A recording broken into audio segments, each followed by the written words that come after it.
ITI में जो practical exam होते हैं, अगर आपको उसमें एग्जामिनर लगना है या फिर आपकी ड्यूटी लगी है और आपने आईटीआई डिप्लोमा या बीटेक इंजीनियरिंग कर रखी है तो आप अपनी ड्यूटी लगवा सकते हैं।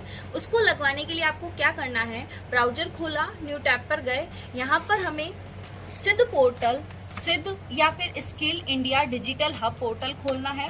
सिद्ध पोर्टल जब खोलते हैं तो यहाँ पर आ जाता है skillindiadigital.gov.in।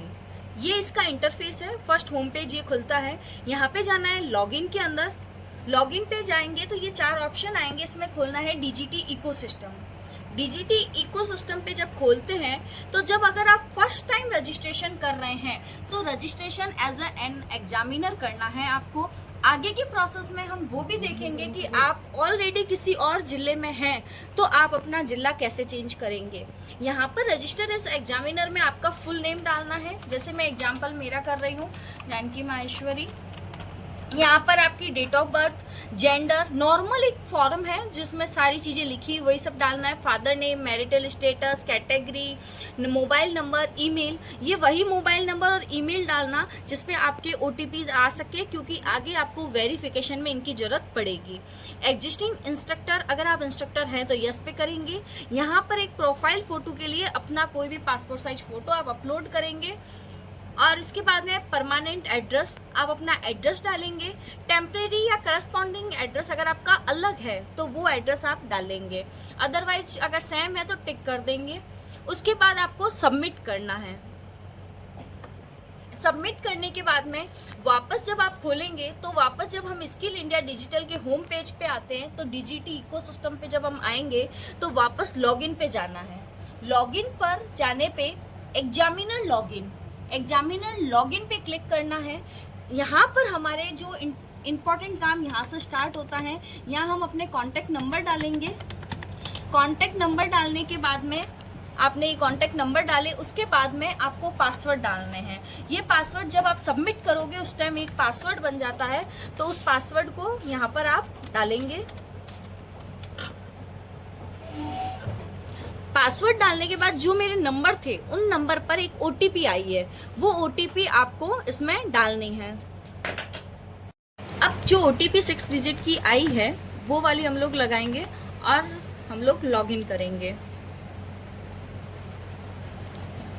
लॉगिन करने पर ये कुछ इन्फॉर्मेशंस आ जाती है, जिन इन्फॉर्मेशंस के कारण हमको काम करना है। यहाँ पर आ जाता है नाम आपका। आपको यहाँ पर क्या करना है, जानकी माहेश्वरी जैसे नाम आ रहा है उस नाम पे क्लिक करना है और आपको उस पर अपडेट प्रोफाइल करनी है। अपडेट प्रोफाइल के अंदर अब ये वाला प्रोफाइल खुल जाएगा। आपको इसमें बेसिक डिटेल्स अपनी चेक करनी है और उसके बाद में आपको नीचे जाना है। सबसे पहले ऐड टू क्वालिफिकेशन के अंदर जाकर आपको ऐड करना है आपकी 10th की मार्कशीट, आपकी 12th की, ग्रेजुएशन की, ये सारी मार्कशीट ऐड करनी है। टेक्निकल क्वालिफिकेशन के अंदर आप आईटीआई, डिप्लोमा, ये सारी चीज़ें जो टेक्निकल चीज़ें हैं वो उनकी मार्कशीट्स लगा सकते हैं। देन आता है वर्क एक्सपीरियंस डिटेल। अगर आपके पास कोई वर्क एक्सपीरियंस है तो वो भी आप लगा सकते हैं, वो भी। अब सबसे इम्पॉर्टेंट पोर्शन होता है ऐड टू प्रेफरेंस वाला। ऐड टू प्रेफरेंस में जब आप जा रहे हैं तो आपने अगर पहले से कर रखा है तो आपको उसमें करेक्शन करना है, क्योंकि आपका डिस्ट्रिक्ट एकदम सही होना चाहिए। आप जहाँ एग्जाम लेने जा रहे हो वो जैसलमेर या जो भी आप डिस्ट्रिक्ट में एग्जाम ले रहे हो वो सही करना है। और सेकेंड चीज़ होती है ट्रेड। आप किस ट्रेड का एग्जाम ले रहे हो वो आपको एकदम सही करना है। अगर पहले से आपका फिल है तो आप उसको एडिट करोगे, अदरवाइज ऐड टू प्रेफरेंस में न्यू करेंगे। हम एडिट कर न्यू कर रही हूँ। ऐड टू प्रेफरेंस में जा रहे हैं, स्कीम टाइप में 2 सेलेक्ट हो रहे हैं। आपको आईटीआई का प्रैक्टिकल लेना है तो सीटीएस क्लिक करोगे, अगर आपको सीआईटीएस का प्रैक्टिकल लेना होता है तो सीआईटीएस क्लिक करते हैं। सीटीएस प्रेफरेंस में आईटीआई के अंदर आपने चले गए तो अब आपका स्टेट कौन सा है। इंडिया के सभी स्टेट के लिए आप इसी तरह अप्लाई करेंगे। राजस्थान के अंदर आ गया डिस्ट्रिक्ट जैसे कोई भी आप जिस डिस्ट्रिक्ट में एग्जाम लेने चाह रहे हो, जैसे मैंने जैसलमेर भरा है तो हमें यहाँ अपनी डिस्ट्रिक्ट डालनी है। डिस्ट्रिक्ट के बाद में ट्रेड पे आते हैं। ट्रेड हमें सेलेक्ट करनी है। ध्यान रखना आपके ऑर्डर के अंदर जो ट्रेड है आपको उसी ट्रेड को सेलेक्ट करना है और उसके पीछे NSQF लगा हुआ होना जरूरी है। अगर आपने वो सही ट्रेड नहीं सेलेक्ट करी है तो आपका एग्जाम में मैपिंग नहीं होगा। जैसे एग्जाम्पल कि यहाँ पर मनोहर नाम है और उसका ट्रेड है वायरमैन, तो वायरिंग के लिए हमें वायरमैन NSQF ट्रेड को ही टिक करना है।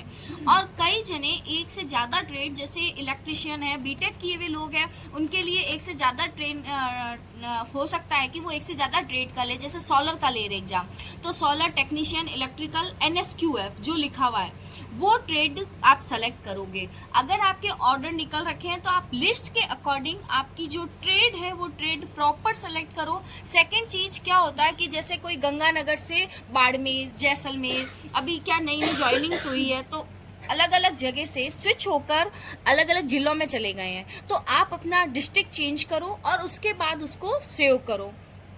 तो यहाँ पर जब आप सेव करते हैं, जब सबमिट फॉर अप्रूवल पे हम भेजते हैं तो आप चाहते हैं कि सबमिट करें तो ये हमारी प्रोफाइल आगे जाएगी जहां हमें मैपिंग करवानी है और मैपिंग करवाने वाला अप्रूव करेगा। ध्यान तब होगा जब वो मैपिंग वाला आपको ओके करता है, आपकी मेल आईडी पे और आपके नंबर पे एक लिंक आएगा, आपको ओके एक्सेप्ट करना है, उसके बाद आपकी एग्जाम में मैपिंग हो जाएगी। तो आपको प्रेफरेंस का और अपने जिले का ध्यान रखकर अपनी प्रोफाइल को तुरंत प्रभाव से आज ही अपडेट कर देना है, जिससे आपकी ITI एग्जाम में ड्यूटी लग सके। Okay, thank you.